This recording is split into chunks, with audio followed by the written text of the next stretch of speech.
میں تو مناظرے میں یہ کہا کرتا ہوں کہ تعلیمات کی بات بات کی ہے. ہم یہ قسم کھا سکتے ہیں کہ اگر موسیٰ علیہ السلام اور عیسیٰ علیہ السلام کا نام قرآن میں نہ آتا تو ان کے نام بھی دنیا بھول چکی ہوتی. آج جن نبیوں کے نام دنیا میں زندہ ہے وہ صرف اسلام کی برکت سے زندہ ہے. جن کے نام کتاب و سنت میں آ گئے انہی کے نام زندہ ہے، ورنہ کم و بیش 1,24,000 دنیا میں نبی تشریف لائے، کتنوں کے نام آج موجود ہیں. اور اللہ تعالیٰ کے تکوینی فیصلے بڑے عجیب ہوتے ہیں. عجیب بات یہ ہے کہ جن زبانوں میں تورات انجیل زبور نازل ہوئی وہ زبانیں ہی دنیا میں مردہ ہو چکی ہیں. یہ نہیں کہ عبرانی کی ڈکشنری مل جائے یا 2-4 کتابیں مل جائے تو زبان زندہ سمجھ جاتی ہے، باقاعدہ بولی جائے علاقوں میں اس کے محاورے محفوظ ہو پھر وہ زبان زندہ ہوتی ہے. تو آج دنیا کے کسی ملک میں عبرانی زبان بطور زندہ زبان کے بولی نہیں جا رہی. یونانی یا سریانی زبان بطور زندہ زبان کے بولی نہیں جا رہی. تو جن زبانوں کو ہی خدا نے مار دیا ہے، اگر ان کی کتابیں مل بھی جائیں اس وقت تو وہ پرانی زبانیں کوئی سمجھتے نہیں. تو اللہ کے مارے ہوئے کو ساری دنیا مل کر زندہ کر سکتی ہے؟ اللہ تعالیٰ نے ان زبانوں کو دنیا میں مردہ کر دیا جن زبانوں میں تورات زبور انجیل وغیرہ نازل ہوئی تھی.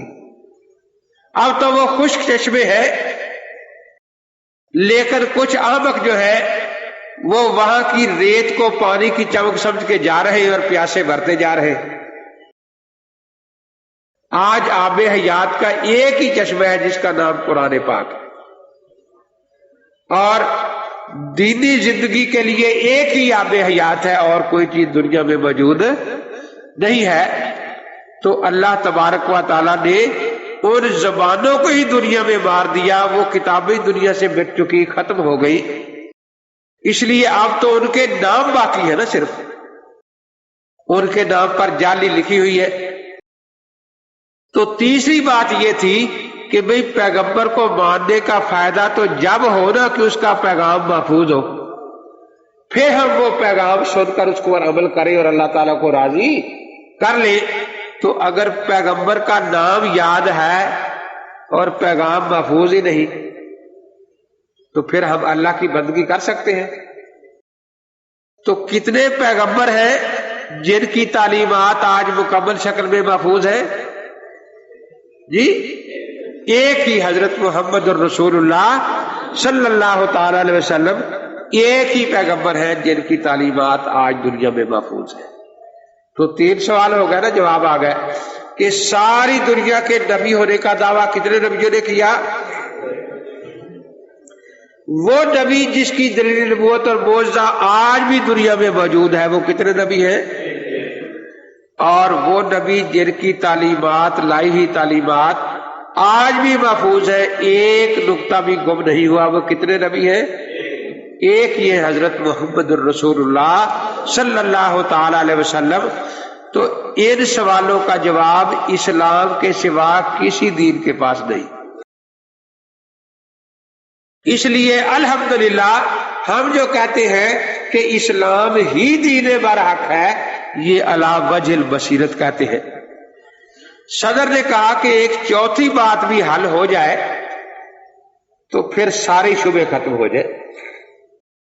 وہ کیا کہ حضرت موسیٰ علیہ السلام نے جب دعویٰ نبوت فرمایا، یہود آپ پر ایمان لائے، تو یہ یہود خدا کے فرما بردار کہلائے یا نافرمان؟ جی فرما بردار کہلائے نا.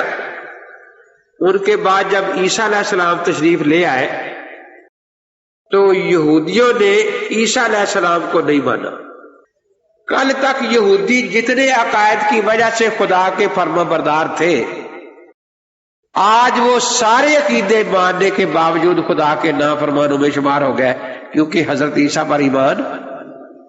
اب اللہ کے فرما بردار کون شمار ہوئے؟ عیسائی. اب جب حضرت محمد الرسول اللہ صلی اللہ علیہ وسلم تشریف لائے، کل تک عیسائی جتنے عقیدے ماننے کے باوجود خدا کے فرما بردار تھے، آج بھی وہ سارے مان رہے تھے، لیکن حضرت پر ایمان نہ لانے کی وجہ سے وہ خدا کے نافرمانوں میں چلے گئے. سمجھا رہی ہے بات؟ تو جو یہودیوں پر مصیبت آئی، جو عیسائیوں پر آفت آئی، کہیں وہی ہم پر نہ آ چکی ہو کہ حضور پاک کے بعد بھی نبی آ گیا ہو کہیں. اور جیسے یہودی ایمان نہ لانے کی وجہ سے کافر قرار دے دیے گئے، عیسائی کافر قرار دے دیے گئے، کہیں ہم بھی کافر نہ ہو چکے ہوں. تو یہ خدشہ کیسے ختم ہو؟ اس کے ختم ہونے کا ایک ہی طریقہ ہے کہ جس نبی کو مانا جائے اس نے اپنے خاتم النبیین ہونے کا اعلان بھی کر دیا ہو کہ بھئی وہ دل سے بات نکال دو کہ اور نبی آ جائے گا. تو کیا حضرت آدم علیہ السلام نے اعلان کیا تھا کہ میں خاتم النبیین ہوں؟ ابراہیم علیہ السلام نے کیا تھا، موسیٰ علیہ السلام نے، عیسیٰ علیہ السلام نے. کتنے نبی ہیں جنہوں نے یہ اعلان کیا تھا کہ انا خاتم النبیین لا نبی بعدی؟ وہ بھی ایک ہی نبی ہے، حضرت محمد الرسول اللہ صلی اللہ تعالی علیہ وسلم، جنہوں نے یہ اعلان فرمایا تھا کہ اللہ نے مجھے خاتم النبیین بنا کر بھیجا ہے اور میرے بعد اب کوئی نبی نہیں آئے گا. تو اب دیکھیے چاروں باتیں مکمل ہو گئی. حضرت آدم علیہ السلام سے لے کر حضرت عیسیٰ علیہ السلام تک جتنے نبی دنیا میں تشریف لائے ان سب کو صرف نبی ماننے سے ایمان مکمل ہو جاتا ہے. آدم علیہ السلام نبی تھے، ایمان مکمل ہے. موسیٰ علیہ السلام نبی تھے، ایمان مکمل ہے. لیکن حضرت محمد الرسول اللہ صلی اللہ علیہ وسلم کو صرف نبی ماننے سے ایمان مکمل نہیں ہوتا جب تک آخری نبی نہ مانا جائے. صرف نبی ماننے سے ایمان مکمل نہیں ہوتا جب تک آپ کو آخری نبی نہ مانا جائے. اسی لیے جس طرح آپ کی نبوت ضروریات دین میں سے ہے، آپ کے لیے ختم نبوت کا عقیدہ بھی ضروریات دین میں سے ہے. جس طرح آپ کی نبوت کا انکار کرنے والا کافر ہے، اسی طرح آپ کی ختم نبوت کا انکار کرنے والا بھی کافر ہے.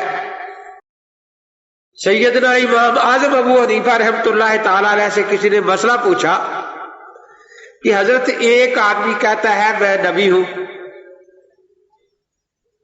اور دوسرے نے کہا کہ اچھا نبی ہے تو معجزہ دکھا، نبی ہے تو معجزہ دکھا. امام صاحب نے فرمایا دونوں کافر ہیں، دونوں. سائل نے عرض کیا کہ حضرت شاید آپ بات سمجھے نہیں، دوسرے نے نبی مانا نہیں، صرف یہی کہا ہے کہ اگر تو نبی ہے تو معجزہ دکھا.